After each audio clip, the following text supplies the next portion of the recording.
pagkakataong ipinagkaloob sa atin. Kaya tayo lahat ay umawit na may kagalakan sa ating mga puso.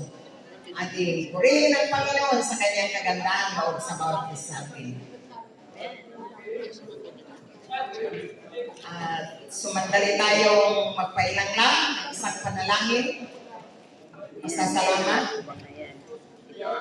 Tayo po ay manalangin, Amang Banal, napakabrad sa lahat, sa umagang ito. Sa araw ng Sabat na ito, narito po kami nagtitipon-tipon upang magpuri sa iyong dakilang pangalan. Habang kami magpasimula sa aming pag-aawitan, na balalang nawa ang suma sa amin, at kami iyong pagpapalain, nawa Panginoon. Sa araw na ito, kami iyong busin at pagpapalain. Salamat Panginoon sa panahon ito, sa pangalan ng Panginoong Jesus. Bumabagyo ay bago sa hapon pa lamang sabi ko kay Roger, tuloy tayo. Let's pray na the storm will be over. Bagaman sinasabi na ang obo ay pinakamalakas, ay inilihis naman ng Panginoon. Sabi ko nga, God is in control. Kaya nag-message na ako na God na let us pray together. Bumabagyo man ang panahon natin, ay magkikita-kita tayo, sabi ko, bukas. And we are here because the Lord is good. Sabi niyo kanina, the Lord is good. God is good always. Mabait talaga ang Panginoon, mga kapatid. Hindi lamang sa atin, kundi sa kanyang bayan. Mahal din niya yung kanyang hindi bayan para tawagin maging kanyang bayan. Yan naman ang yan yata ang vision ay Harvest yata. Harvest 25. Ay ako'y nagkakalak na kami mag-asawa ay naririto.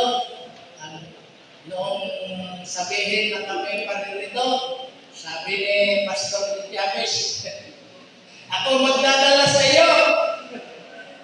So, salamat, Pastor, partner talaga kita. Kapit-bahay kita. Kaya, salamat at gumawa ka ng paraan. Sabi niya, magdadalawang sasakyan tayo, medyo mahuhuli kami, pero maririyan na sila Nobe, at si Neo. Pagkasabi niya, nagtawag na si Nobe, naririto na kami sa harap ng bahay ni Pastor. Thank you, Kasinyo, Kanobi, you brought us here at masaya. And for sure, ibabalik ninyo kami sa aming tahanan. Kaya makita na lamang ninyo mga kapatid na kung mahal tayo ng Panginoon, yun ang pinag-uusapan isang linggo dito sa ating devotional. Kung mahal natin ang Diyos at ang pag-ibig ni Kristo sa atin, mahal din natin ang ating mga kapwa. Yun ang lesson. Kaya kapag may Kristo sa atin, yan, kahinel. Talagang we can love one another, mga kapitbahay natin. At itong panahon ito, mga kapatid, nagkakabawasan din tayo ng mga ilan. Last month, marami na nabawas, sabi ni Kanubi. Pero ngayong buwang ito, dalawa lang, si Teddy at si Pastor Guevara. At yung mga iba nagpapasalamat at buhay pa. Panunod din mga kapatid. Sabi ko nga kay Pastor Roger, sana ipanalangin natin ang ating mga pamilya, mga kapatid na papahinga ng manggagawa natin. At inspirasyon para sa atin. Meron din naman silang legacy para sa atin. Si Teddy ay palibhasa pamilya niya. Naging malapit sa amin, yung kanyang tatay na elder. Kaya, madestino kami roon. We were there. At ngayon, sasabihin ko sa inyo, how the Lord cared for His people sa panahon ng bagyo. Since 1947, hindi bumabagyo ng ganong kalakas. In 1974, we were there. Naka-schedule ang bagyo dadaan sa Bale. Sabi ko, Panginoon, dadaan dito sa amin, what shall we do? We do not know what to do, but let it come. Basta alam mo, Sister Feli, there was not a Sabbath without the sun shining. Kung magpakita man in minutes or an hour, basta ang Sabbath, iginagalang ng Panginoon ang kanyang araw upang sa gayon huwag natin malimutan. Siya ang Diyos ng Sabado. That day, 1974, Samaria, dumaan ang bagyo. Sabi ko, Panginoon, mag-worship kami. At nasabi ko tuloy na huwag liliban sapagkat ang bahay ng Diyos, ang lugar na ligtas ng kapahamakan. Nandoon ang brother-in-law ko, nagle-leksyon. At sabi niya si Tata Doro Guerrero, darating na pastor, ang bagyo.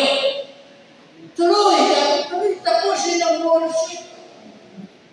Alam mo ninyo, no, bago dumating ang bagyo, nakalakad pa ang aming tesorero matanda. Naging tesorero ng bayan, naging elder, at tesorero pa din ng iglesia. Noong mga retirement years. Umuwi. Sabi ko, Tata Doro, huwag ka nang umuwi. Stay with us. Ay nag-uwi kasi iyan ay observant ng weather ng Bureau ng araw. Ay alam niya talaga. Tinuruan na niya ako kung paano tumingin sa mga napintaga, mga ulam, at natuto ako doon. Kaya kung minsan ay yan ang nagbigay ng lakas ng loob ko ng madistino sa Aurora, madistino sa Palawan, at madistino dito sa South Central, marami rin tayo dagat at bagyo nito. And you know what happened? Yung mga natakot sa bagyo, umuwi, nasira ang bahay.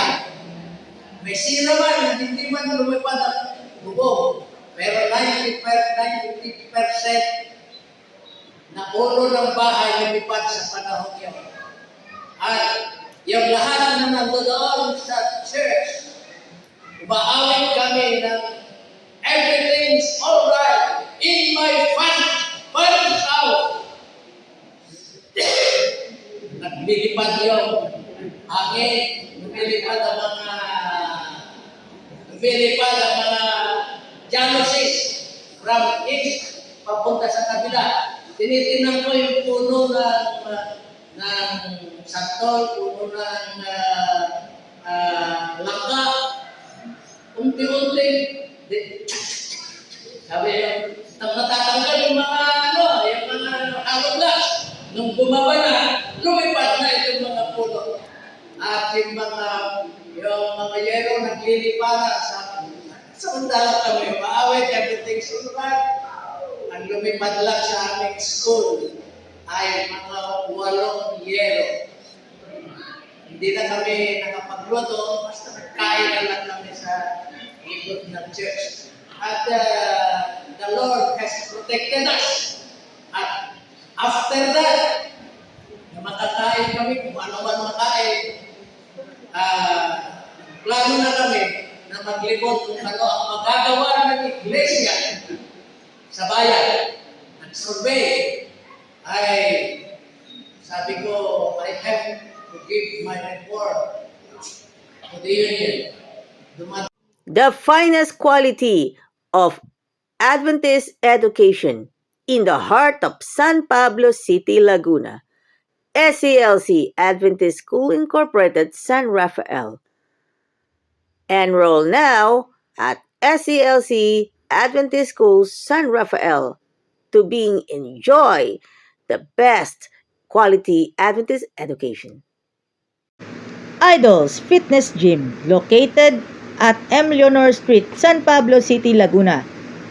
Gym na tayo, only here at Idols Fitness Gym.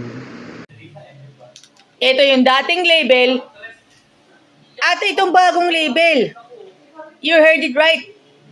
Same taste. Iisang brand lang ang ating hinahanap-hanap-hanap.